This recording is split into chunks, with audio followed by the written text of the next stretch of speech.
jërë ngeen jëf mbokk yi juróom-ñetti waxtu guddi moo jot di waxtu xibaar yi ci Asfiya TV gannaaw mu jógee foofu ci xadaratul juma bi jox leen xibaar yi léegi rek incha allah daañu fa delluwaat ñu jox leen li ci gën a fës. bokk na ci li ñu war a jukki ci biile jotaay xibaar li nga xamante ni moo di 5G bokk nag ci jumtukaayu xare li nga xamante ni ci wàllum jokkoo gi Sénégal fa la war a jëm bu yàggul dara ki ko xamle di njiital ARTP Abdou Karim Sall ci ab jotaay goo xamante ni moom la doon amal tey suba ci la xam ne lu nu mel daan ci dellusi ci nu mu gën a yaatoo lii di coow li doxoon ci diggante nappkat ya fekk baax ca Mboro ak ca Kayar ñoom nag seen ko délibéré di maanaam lay ruusandi ci àtte gi fukki fan ci weeru mai bi léegi dinañ ko xamle incha allah tey jii suba nag moo nekkoon ci seen àtte foofee moo nekkoon seen àtte foofee ca tribunal bu grande instance bu Thiès wàccaay li nga xamante ni moo di gàmmu fédération yu daayira yu Serigne Mansour Sy Dabakh ñu ngi koy waajal bu baax a baax am na nag ab délégation bu demoon seeti sous-préfet bu Ndakaaru Djibi Diallo daañ ci ñëw ci nu mu gën a yaatu buñ ci toftalee xibaaru tàggat yaram waaye delluwaat leen direct bi ci xadratul juma bi loolee mooy buur yi la jotaay xibaar neskis ñu dikk ak yéen ci faram-fàccee ak leeral.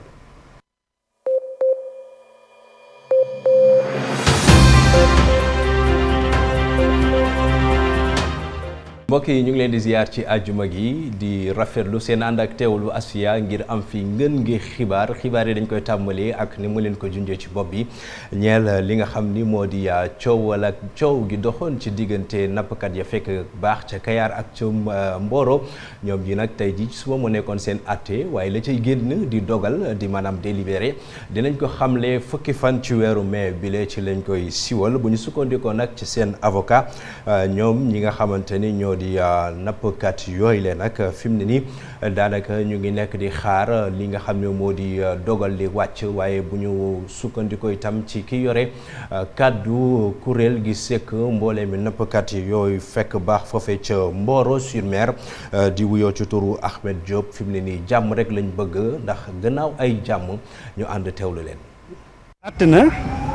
déglu na maanaam posé na ay question laaj na ñi nga xamante ne ñoom la ñu arrêté ñoom lañ teg loxo ku nekk wax na li mu xam ci mbir mi ku ci bokk wax na ni bokk na ki ci bokkul aussi taxaw na ku ci bokk aussi wax na moom lan moo nekkoon taxawaayam ndax def na wala deful liñ koy tuumaal donc loolu tribunal day boole doolu yëpp ba àllarba prochain le 10 incha allah mu joxe àtte non actuellement ñoom ñëpp ñi ñu doon àtte ñëpp kaso lañ jógee dañ leen teg loxo depuis booba mandat de dépôt la ñu nekk mais tey léegi àtte bi tey si suba la woon léegi lañ pare maintenant décision bi tribunal moo koy joxe donc daf ñu jox rendez-vous ba le 10 incha allah le 10 ci weer bi la ñuy joxe verdict bi ci la ñuy xam li tribunal dogal. vraiment ku gis tey fii mbooloo mi bëri na te ay xale lañ jàpp ay innocent lañ jàpp laaj nañ leen nag ku si nekk wax nga li nga gis ak li nga gisee ni ak ni nga xamee. loolu lañ la laaj mais ay xale nga parfois dañ leen laaj xëy na ñu jum si ay kaddu di waxe noo xam ni sax demewul noonu xëy na waaw dañuy tiit parce que nag bari na xale yoo xam ne dañ naan la xamoon na mu demee te xam nañ ko mais c'est que xale boo ko téye bëggoo ku ko gis mbokkam gisu ko xaritam gisu ko responsable yi nga xam ne ñooy responsable dëkk bi kenn gisu ko kenn gisu leen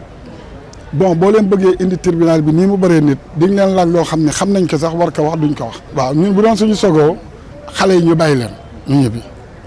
bu doon suñu sogoo ñu bàyyi xale yi ñu ñibbi si ñaari cas yëpp nañ si cas côté Kayar si cas côté Mboro ndax gannaaw ay jàmm te xëy na lii seytaane la boo xam ne dafa dugg si dëkk yi dafa dugg si diggante ñaari dëkk yi seytaane la te it nañu ko jàppe comme seytaane. aywa mbokk yi ñu wax ci li nga xamante ni kon moo ñeel ña fekk baax ca diwaanu Thiès di askan ñoo fay yeewoo ñoom nag jamono ji la leen métti rek moo di liggéeyu bi nga xamante ni moo di autoroute bu Mbour autoroute kon bu jëm ca diwaanu Mbour fi mu ne nii liggéey ba yéexte ga ca am moom la askan wi mënatul dékku ndax nee nañu bëri na nag loo xamante ni yàq na ko ci seen liggéey ba waral na nag ñoom jamono ji ñi ngi artu tey yëgal jëwriñ gi nga xamante ni moo yor wàllum dem beeg dikk gi mu àddu ci balaa ñoom ñu ciy gën a amee loraange ñu ànd teewlu ndaw li yore seen kàddu. boo xool diggante boobu wàllu yi nga xam ne ñoo yor wàllu activité wàllu secteur yi fi nekk coiffure yi ñu ngi fi commerçant yi ñu ngi fi ñu yor service ñu ngi fi suñu yaay yi jaay ndekki ñu ngi fi suñu yaay yi jaay añ ñu ngi fi ñi yor quincaillerie yi ñu ngi fi mécaniciens yi ñëpp ñu ngi fi ak ñi nga xamante ay entreprise lañ yor tey jii boo koy xool li ñu ci metti mooy ñetti weer a ngi nii ñu baare accès yi nga xamante ni mooy yoon boobu ñaari côté yëpp dañ ko fermé ce qui veut dire gisatoo benn client ñun tey pour nga am benn client mu ñëw ci yow rek day métti ba mujj client bi da koy mujj bàyyi defal la ko feneen loolu lim jur ci ñun muy naqar loolu dafa bëri parce que tey jii booy xool bari na ñoo xam ne dañoo yoroon ay employés yor ay booy yu liggéey ci ñoom tey dañuy obligé sax wàññi yenn booy pour ma leen a fay parce que liggéey bi doxatul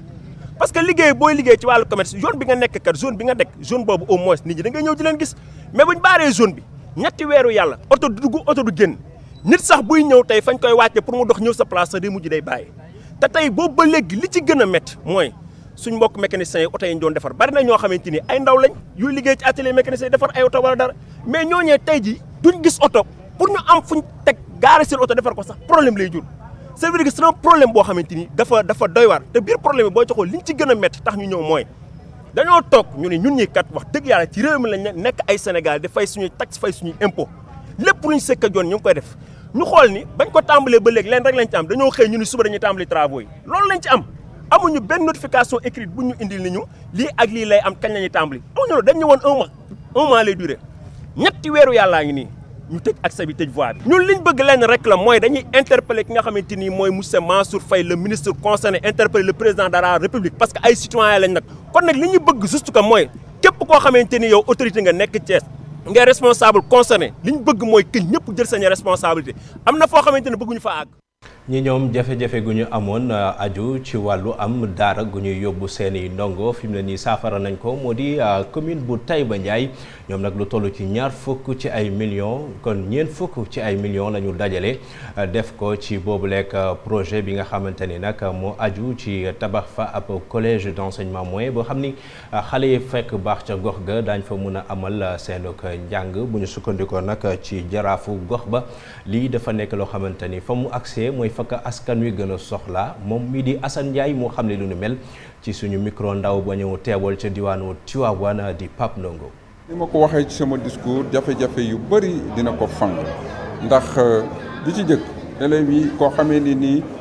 am nga entrée en sixième école élémentaire bi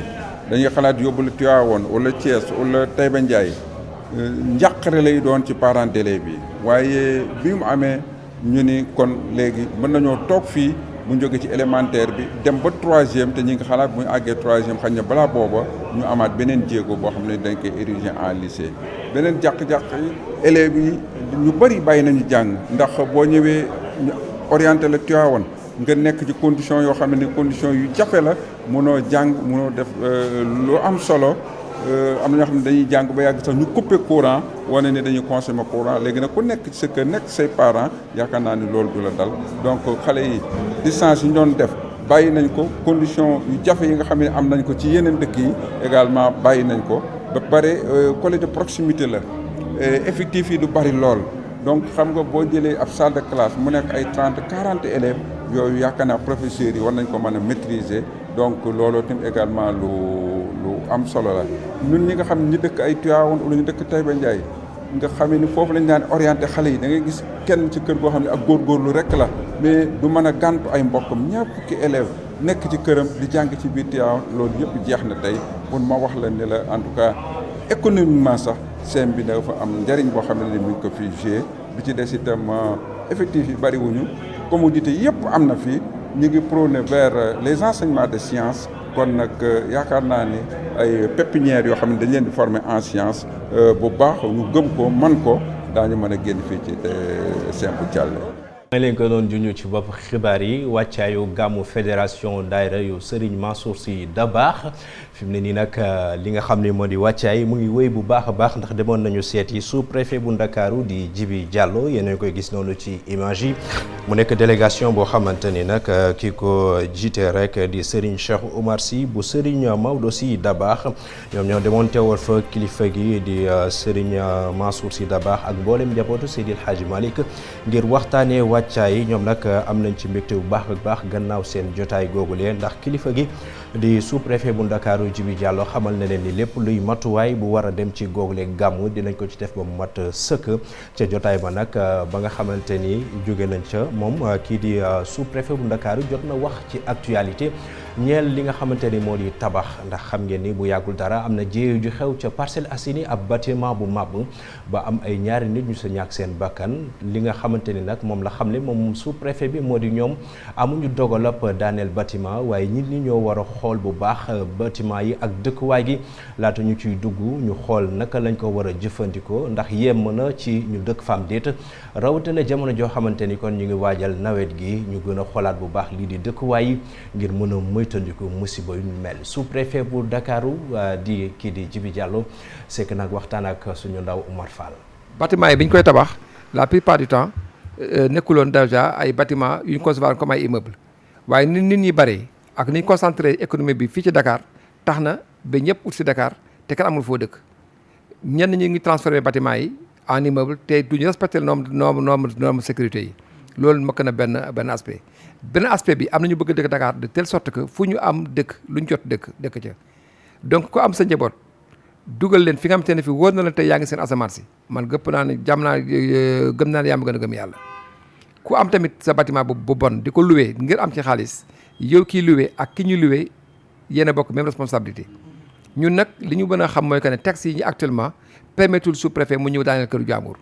tey ni ñu texte yi bindoo ak ni ñu ko tëggee ku am sa kër bu war a daanu yaa ko war daaneel boo ko mënta daaneel nga dem ci mairie bi jàppale la pour nga daaneel ko nga xool nooy def ak moom pour rembourser ñu rembourser la loolu tamit collectivités territoriales yi war nañu xool seen doxalin mooy lan ñoom ñu yor tey ci ay lépp lu volet urbanisme war nañu tey ñu ut seen matériel bopp ut benn pelle benn pocolin benn chargeur benn camion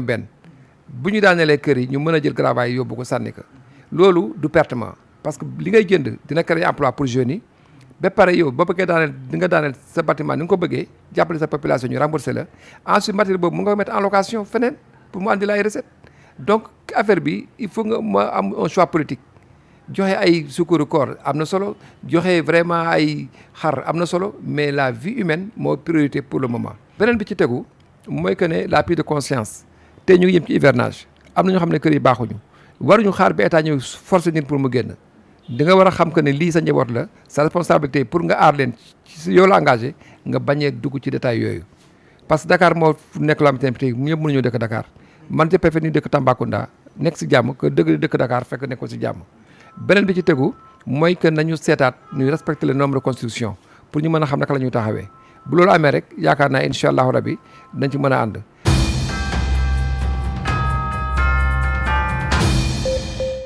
mbokk yi maa ngi leen ko doon junjoo ci bopp xibaar yi Sénégal bu yàggul dara dina dalloo loolu la ñuy duppee réseau 5G aju ci wàllu jumtukaayu xarale yi nga xam ni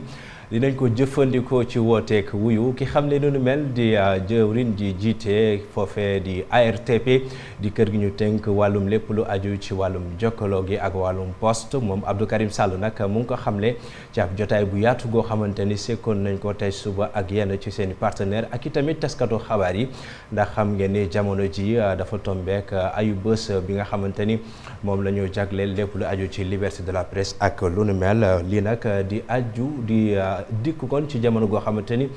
bëgg nañu gën a yéwénal wàllum jumtukaay yi ñeel télécommunication lii ci gëstu bi ak Mariama Ka.